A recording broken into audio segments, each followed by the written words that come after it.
tono'y dapat pakatutukan upang paghagupit niya sa gong ay di maramdaman. Siya ang ating matipunong motoristar na si Iron Man!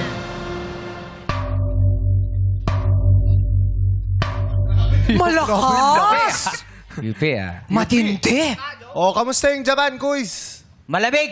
Saka nabusog ako sa mga kasama naming kumakain. Uy, nakita niyo si Pan? Oo, si Pans. Pans. Nakakaliw sa alit yun siyang Cute. grabe. Iba yung kulay niya. Siya kakaibang kulay ba doon? Oo, siya yung kakaibang kulay. Gas gano'ng kalaki si Saka Pan? sobrang liit lang talaga ang kit niya. Cute! Sipo. Kaya nga, gusto ko rin makita si Punch. Doon pa rin yung staff toys niya? Wala na tol, wala na. Pero gusto ko lang i-get well soon si Ryan Bang dahil tumama pala yung mukha niya. Oo, Ryan ka nun. Parang si Daddy Ayon mo. Laging dalawa yung gong eh. Kaya wala siya ngayon. Dapat tinuruan May mo kung trabaho. paano May trabaho si Ryan trabaho. Get well soon, Ryan. Get well soon, Ryan. Ha? Galingan mo, Okay. Ryan. Back to you guys. Thank you, Ayon.